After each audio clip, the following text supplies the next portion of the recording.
اور کورونا کے بڑھتے کیسز کے پیش نظر اسلام آباد میں بین الصوبائی وزرائے تعلیم کانفرنس کے بعد تمام تعلیمی اداروں کو 26 نومبر سے بند کرنے کا فیصلہ کیا گیا ہے۔ پرائیویٹ اسکولز مالکان اس فیصلے پر کیا کہتے ہیں، جانتے ہیں ہمارے نمائندے اللہ دتہ خان سے۔ جی اللہ دتہ خان۔ جی آج اسلام آباد میں بین الصوبائی وزرائے تعلیم کانفرنس کے بعد سکولوں کو بند کرنے کا فیصلہ کیا گیا ہے۔ اس حوالے سے آج ہم ایک اسکول میں موجود ہیں ابھی، اور پرائیویٹ اسکول کے پرنسپل صاحب، ان سے ہم بات کرتے ہیں کہ یہ اس کو کس طرح دیکھتے ہیں کہ جو گورنمنٹ نے اسکولوں کو بند کرنے کا فیصلہ کیا ہے، کیا کہتی میم اس پہ؟ میں تو جی اس سلسلے میں بالکل بھی اپنی رائے نہیں رکھتی اچھی پازیٹیو، بیکاز آپ دیکھیں جتنی بھی ایس او پیز کے اچھا خیال رکھا جاتا ہے وہ اسکولز میں رکھا جاتا ہے۔ اسکول میں بچے بہت حفاظت میں ہوتے ہیں۔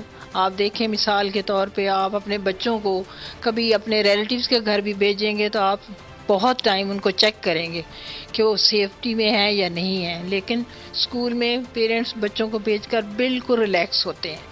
یہ وہاں ایک ایسا ادارہ ہے یا تعلیم ایسی چیز ہے جہاں پر والدین مطمئن ہوتے ہیں۔ پرنسپل صاحب ہیں وہ بھی اس سے فیصلے سے مطمئن دکھائی نہیں دے رہے، کیونکہ ان کا کہنا ہے کہ ہم نے بچوں کی جتنی حفاظت کرتے ہیں یا کرونا ایس او پی کا خیال کرتے ہیں، اس کے ساتھ ساتھ ٹیچرز کو پے بھی کرنی ہوتی ہے۔ ٹھیک ہے اللہ اسلام آباد سے۔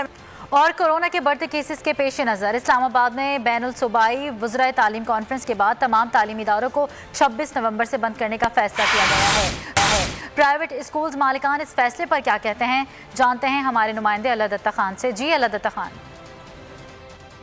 جی آج اسلام آباد میں بین الصوبائی وزرائے تعلیم کانفرنس کے بعد سکولوں کو بند کرنے کا فیصلہ کیا گیا ہے۔ اس حوالے سے آج ہم ایک اسکول میں موجود ہیں ابھی، اور پرائیویٹ اسکول کے پرنسپل صاحب، ان سے ہم بات کرتے ہیں کہ یہ اس کو کس طرح دیکھتے ہیں کہ جو گورنمنٹ نے اسکولوں کو بند کرنے کا فیصلہ کیا ہے، کیا کہتی میم اس پہ؟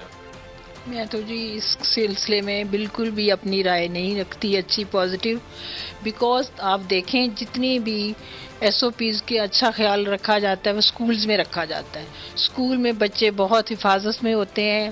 آپ دیکھیں مثال کے طور پہ آپ اپنے بچوں کو کبھی اپنے ریلیٹیوز کے گھر بھی بھیجیں گے تو آپ بہت ٹائم ان کو چیک کریں گے کہ وہ سیفٹی میں ہیں یا نہیں ہیں، لیکن اسکول میں پیرنٹس بچوں کو بھیج کر بالکل ریلیکس ہوتے ہیں۔ یہ وہاں ایک ایسا ادارہ ہے یا تعلیم ایسی چیز ہے جہاں پر والدین مطمئن ہوتے ہیں۔ پرنسپل صاحب ہیں وہ بھی اس سے فیصلے سے مطمئن دکھائی نہیں دے رہے، کیونکہ ان کا کہنا ہے کہ ہم نے بچوں کی جتنی حفاظت کرتے ہیں یا کرونا ایس او پی کا خیال کرتے ہیں، اس کے ساتھ ساتھ ٹیچرز کو پے بھی کرنی ہوتی ہے۔ ٹھیک ہے اللہ دتہ اسلام آباد سے۔ اور کورونا کے بڑھتے کیسز کے پیش نظر اسلام آباد میں بین الصوبائی وزرائے تعلیم کانفرنس کے بعد تمام تعلیمی اداروں کو 26 نومبر سے بند کرنے کا فیصلہ کیا گیا ہے۔ پرائیویٹ اسکولز مالکان اس فیصلے پر کیا کہتے ہیں، جانتے ہیں ہمارے نمائندے اللہ دتہ خان سے۔ جی اللہ دتہ خان۔ جی آج اسلام آباد میں بین الصوبائی وزرائے تعلیم کانفرنس کے بعد سکولوں کو بند کرنے کا فیصلہ کیا گیا ہے۔ اس حوالے سے آج ہم ایک اسکول میں موجود ہیں ابھی، اور پرائیویٹ اسکول کے پرنسپل صاحب، ان سے ہم بات کرتے ہیں کہ یہ اس کو کس طرح دیکھتے ہیں کہ جو گورنمنٹ نے اسکولوں کو بند کرنے کا فیصلہ کیا ہے، کیا کہتی میم اس پہ؟ میں تو جی اس سلسلے میں بالکل بھی اپنی رائے نہیں رکھتی اچھی پازیٹیو، بیکاز آپ دیکھیں جتنی بھی ایس او پیز کے اچھا خیال رکھا جاتا ہے وہ اسکولز میں رکھا جاتا ہے۔ اسکول میں بچے بہت حفاظت میں ہوتے ہیں۔ آپ دیکھیں مثال کے طور پہ آپ اپنے بچوں کو کبھی اپنے ریلیٹیوز کے گھر بھی بھیجیں گے تو آپ بہت ٹائم ان کو چیک کریں گے کہ وہ سیفٹی میں ہیں یا نہیں ہیں، لیکن اسکول میں پیرنٹس بچوں کو بھیج کر بالکل ریلیکس ہوتے ہیں۔ یہ وہاں ایک ایسا ادارہ ہے یا تعلیم ایسی چیز ہے جہاں پر والدین مطمئن ہوتے ہیں۔ پرنسپل صاحب ہیں وہ بھی اس سے فیصلے سے مطمئن دکھائی نہیں دے رہے، کیونکہ ان کا کہنا ہے کہ ہم نے بچوں کی جتنی حفاظت کرتے ہیں یا کرونا ایس او پی کا خیال کرتے ہیں، اس کے ساتھ ساتھ ٹیچرز کو پے بھی کرنی ہوتی ہے۔ ٹھیک ہے اللہ دتہ اسلام آباد سے۔ سبسکرائب کریں اور بیل دبائیں تاکہ کوئی خبر رہ نہ جائے۔